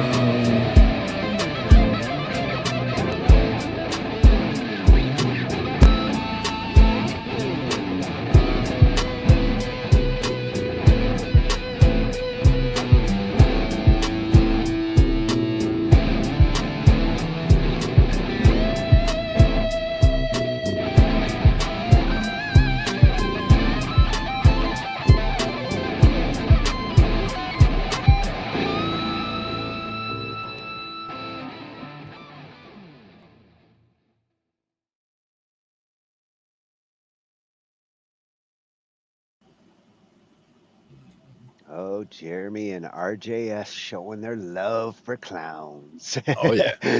No fooling. Good stuff. Always loved that guitar tone for sure. Yeah, and actually the bass there, the doom, doom, doom, doom, doom. It's growing on me. Yeah, for sure. Yep. Big hands, big feet, must be a clown. Yes, now I just need a barrel. You're hiding in a barrel. Oh, I agree, Uni. Very original. Yep. It was. All these tracks are like super original. That's what's awesome with the WAG is you get to appreciate the originality in the artists. And I bet you none of them woke up last week or before the contest and thought, I'm going to write a rodeo song. Like that wasn't the first thing on their agenda. That one was the interesting spin for me. I was like, yes, finally a genre that's very different. Yep. Mine was the first one, was the blues. I didn't think I was going to write it like a blues song. My first WAG track I had to do was a blues song. Yeah. So I'm like, okay, it's just going to be probably like rock, country, EDM. No. I didn't know anything until I got inside this contest. Now I'm learning and growing, so that's good, and I'm proud of myself. Yeah, that's the beauty. We're proud of you. When I saw this rodeo category and Darian and Tatius coming together, I was like, oh, damn, this is an interesting category, and these are two powerhouse songwriters. I think Austin enjoyed like getting to actually not have to worry about doing as much work as he normally has to. Like Darian really stepped up and took care of some of the heavy lifting to get going, and Tatius got to have a lot of fun on this track. Nice. 8 seconds or forever. I like it. Yeah, and Glenn, I'm telling you, this one's gonna be sticking in your ears. Another one. All right. Yeah. At this point, it's my favorite track out of the WAG. Dan and Con Artist in round 1 had my favorite track so far. This one is like roaring like a bull. Nice. Roaring in into the rodeo.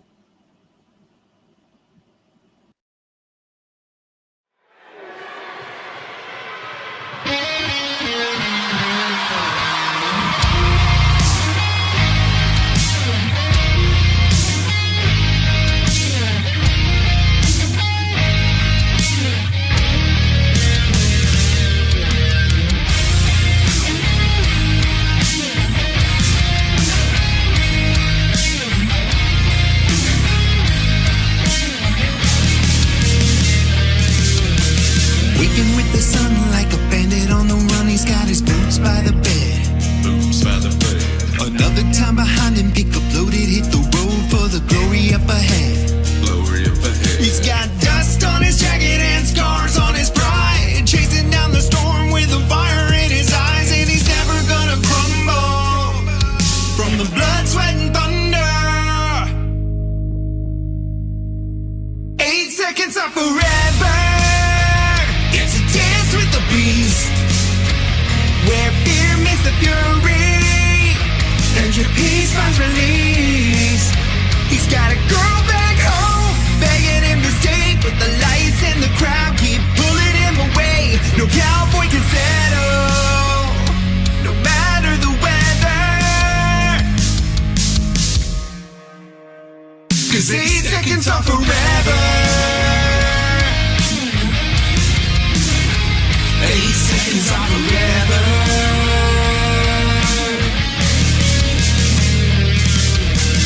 Wading through the wreckage while he's feeling all the pain, losing friends and fences, and he's broken more than rain. When the beat swings wide and the beat goes free. Oh, he ain't thinking, he ain't losing, crowd cheering, body moving on a down inside his mind. He's the man he's born to be, and now he's free. 8 seconds are forever. It's a dance with the beast, where fear meets the fury, and your peace finds release.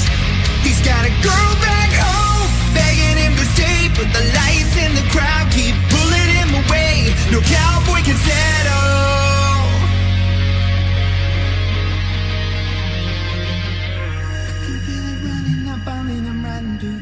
I can feel it running up, falling, I'm riding to the end. I can feel it running up, falling, and I can feel it running up, falling, I'm riding to the end. I can feel it running up, falling, I'm riding to the end. I can feel it running up, falling, I'm riding to the end. I can feel it running.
for sure, very catchy.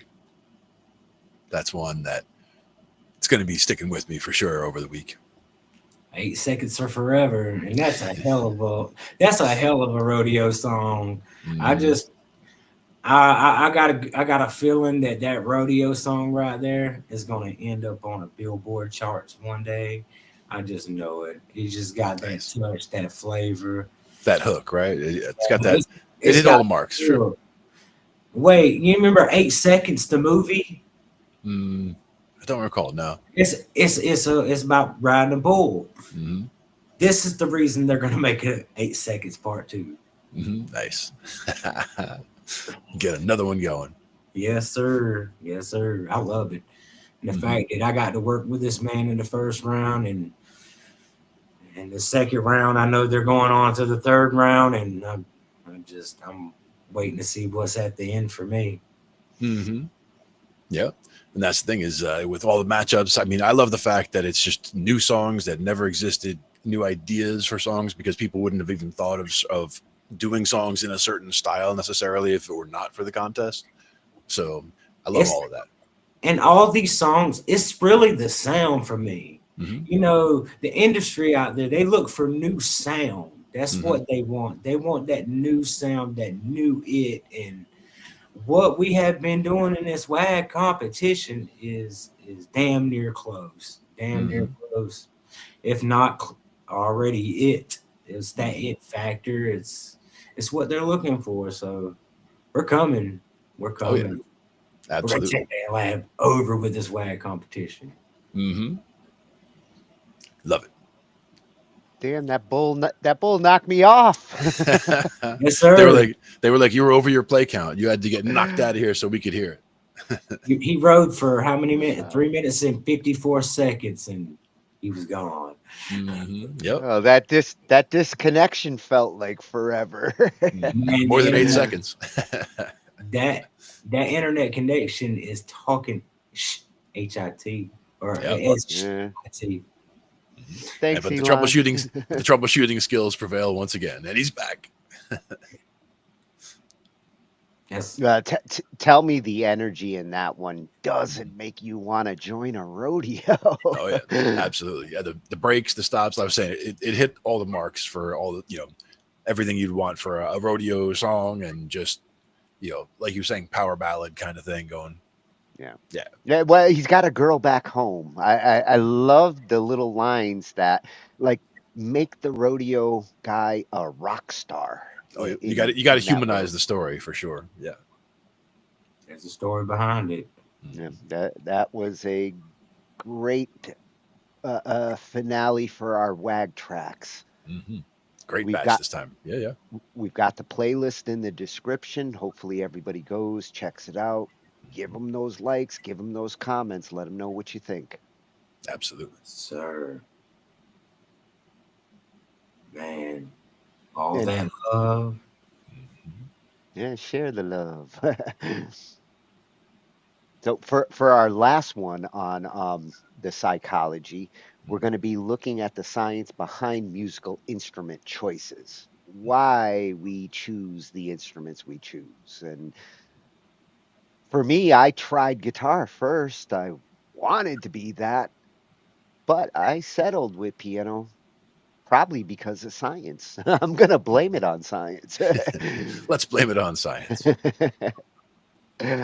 But I do have a temperament. Yep. And so do the notes. To the cloud again. To the cloud.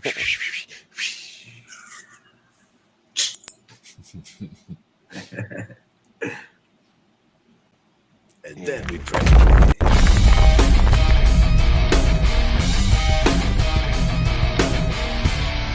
Hey fellow music fans, welcome back to Psychology of Rock. If you're new here, my name's Nina, and if you're a musician, you've probably wondered at one point or another why you were drawn to your particular instrument, or in other words, what makes someone want to play the drums over the guitar or the piano over the violin.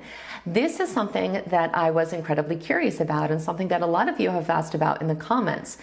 Now, I have played guitar since I was about 15, and for me, there was zero hesitation. I was 100% drawn to the guitar, and it's really the only instrument I've ever put serious effort into. Now, I know many people do play multiple instruments, but even in these cases, there is usually a clear favorite. So today I want to share what research has to say about why this might be the case, and I would love to hear in the comments if you agree or disagree. But please be aware that, of course, there are exceptions to every rule, and in the case of the music industry especially, there seem to be very prominent outliers that do not align at all with these studies' findings. But overall, I was not surprised at their conclusions. Now, there were really only a few valid studies that specifically address musical instrument choice as opposed to more widely researched topics like musical genre preference, but I did find these studies to be incredibly insightful, so I will go ahead and cite them down below just in case you want to read more about them. But today I want to give you a little summary and you can let me know what you think. Now, obviously, most of us end up picking an instrument that we like the actual sound of, so that is a given. But according to this research, there seems to be three primary factors that play a significant role in determining someone's musical instrument choice, and they are temperament, personal expression, and social influence. The study showed that any one of these factors or a combination of these factors is what tends to influence what decision is made. So let's talk about temperament. The findings indicate that different personalities are drawn to particular instruments that resonate with their inner disposition. And I do think this is something that we actually see a lot. Sometimes you can even accurately guess what instrument someone plays after observing their personality for like 5 minutes. Because the instrument that we choose is almost like an extension of our personality, or in some cases, our desired image. So, for example, not surprisingly, the studies found that people who are more extroverted tend to gravitate towards loud rhythmic instruments such as electric guitars and drums due to their outgoing nature and, in some cases, their desire to gain attention and to be able to take center stage. And on the flip side, they found that more introverted individuals tended to prefer more introspective instruments like piano, classical guitar, cello, and violin that could be used more intimately as a means of self-reflection and emotional release. And again, I'm sure you are already thinking of dozens of exceptions to these rules, and the one that popped into my head immediately when I was reading this research was Neil Peart of Rush, being famously introverted yet still choosing drums and being one of the most talented drummers of all times. But this was the general trend that they found in the research as far as temperament. Now, the second factor that had a notable influence was personal expression.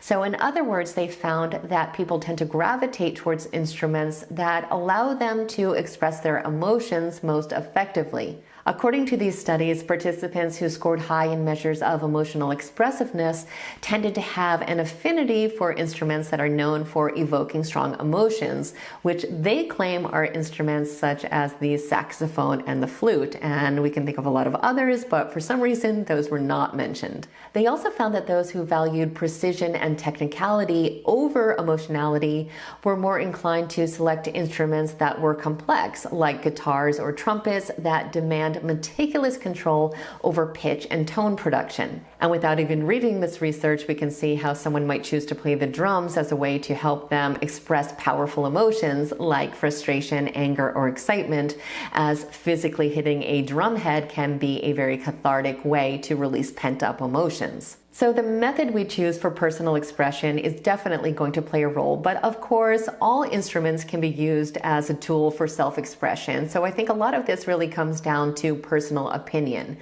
Now, the third factor that was mentioned in the research is social influence. The studies revealed that external factors like family, friends, and cultural background also play a significant role in the selection process.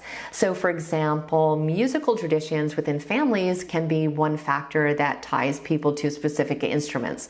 So, for instance, if you come from a family of piano players, you are much more likely to play the piano. Another huge factor is peer influence. They found that people are drawn to instruments that align with their social circles and their musical tastes. bass, and this is something that I can definitely see. When I was 15, I was in the punk scene, so of course I chose to play the guitar over the violin because that's what I was exposed to, and that was one of the most prominent instruments in all of the bands that I liked. The studies also found that this factor was especially relevant if the instrument was chosen during adolescence, where social acceptance has a much bigger influence.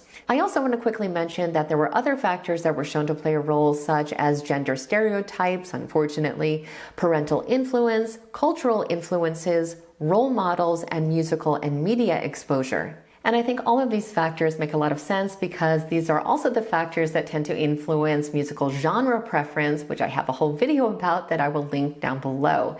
But that is it. That is the research that we have. Take it for what it's worth. I would love to hear if you agree or disagree. I would also love to hear what instrument you play and what made you choose it. So let me know in the comments. As always, I want to thank you guys so much for watching. Don't forget to like and subscribe if you haven't. And I will see you next week.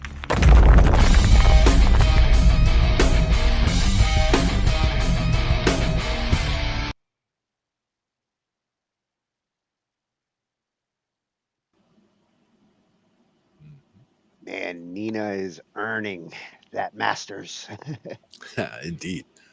Yeah, and for me, it was the early decision on the piano was my dad was an excellent pianist, so there was always piano music in the house, always Chopin and things of that nature. But I also had cousins and uncles who were guitar players, so we also had guitar music that was always around during family things. So I had that influence as well early, and I did want to go towards guitar early, but did stick with piano mostly for throughout until high school, and dabbled with the bass for like a month, and tried trumpet in 4th grade, things like that.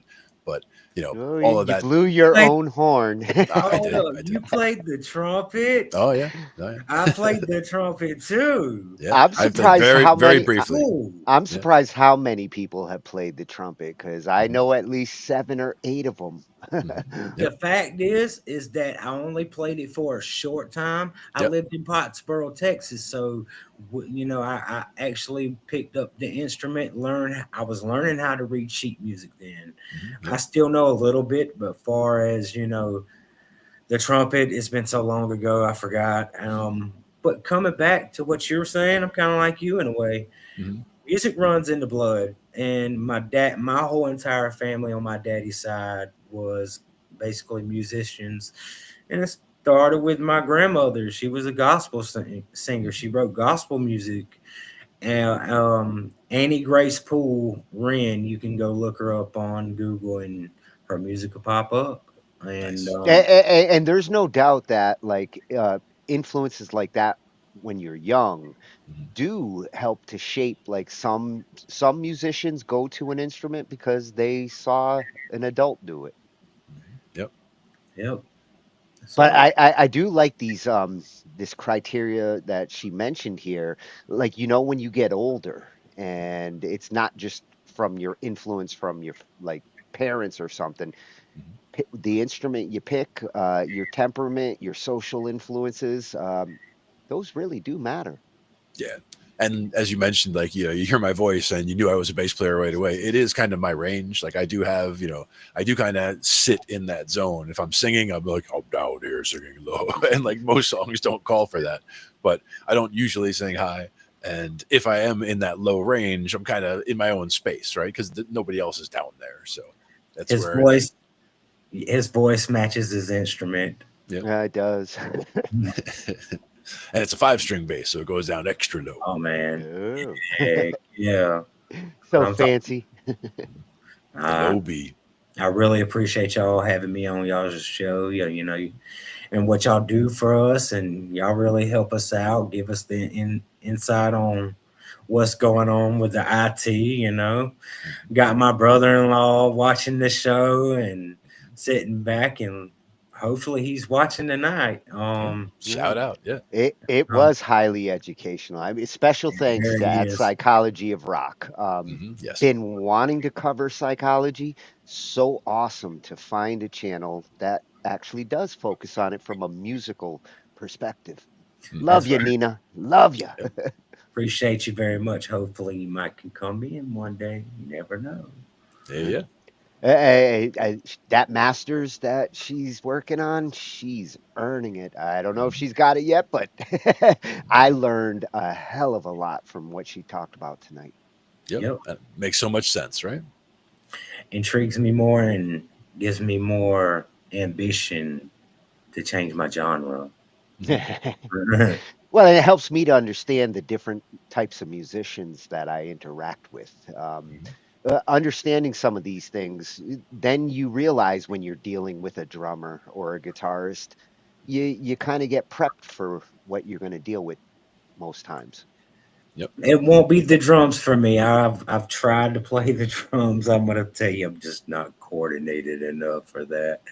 I can't even. I know it takes time to learn them, but I sit over there. I could sit over there for a little bit. I'm not coordinated with the drums. You put a keyboard in front of me, and I can make you a hot track. I can make you anything you want to on the keyboard. Don't put me in front of some drums. Give me I don't know if I can do the sticks and the feet, but you do have drummers nowadays that they do it this Finger way, drums, yeah.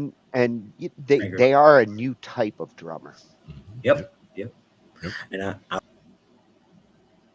you can do a lot of that from a keyboard too. Yep. The new stuff that's actually coming out for the dolls, and it's awesome. Like they got a new sampler out there. I think Mayvai was talking about the new sampler, and it's very expensive, but it's in my category of genre of music to use. You want to have a sampler in hip hop music, and in some rock music you might want to have a sampler. But appreciate y'all having me here, man. It was very highly educational. I learned a thing or two. So, well, and we might have a sampler night coming. That's another one that synthesizers and samplers and the differences between them. That's right. That's awesome. Yeah, we got some examples we can always look at. We had somebody over here had the RC 505 and the RC 303. Like we had somebody who had all the different models of the samplers, and we were able to check them all out kind of side by side. The 505 is the one that interests me. That's an interesting. Yeah. It's as powerful a sampler as it is a looper, and it does have some kick-ass drums built into it. Yes, it does. Exactly. Yes, it does. Been watching YouTube videos on it.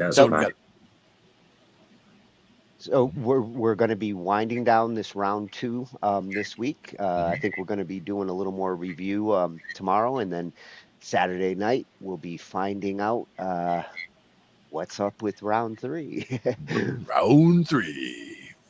Oh man, I can't wait. Yeah, it's coming. But if round 3's tracks are as good as round 1 and 2, we're in for a treat. Absolutely. It's great stuff all around. Appreciate everybody putting in the tracks. Appreciate everybody supporting everybody who put in the tracks. A lot of work went into these tracks. I know it's a compressed time frame, so it's you had to get things cranked out fast, but we appreciate everybody jumping on board and listening and liking and giving all the support they can to the artists for getting in on these. So it makes the work even more impressive knowing how tight of a squeeze they had. Exactly. Yep. And just like Rusty said, don't be scared. It's just the WAG, baby. We're internationally known. So we'll see you tomorrow night on Angified, and we'll be back next Thursday to talk some more. I.T. That's how you do it. I.T. See you, everybody. Just the facts. Night. We cover digital audio workstations and music tools. We explore theory, gear at 82.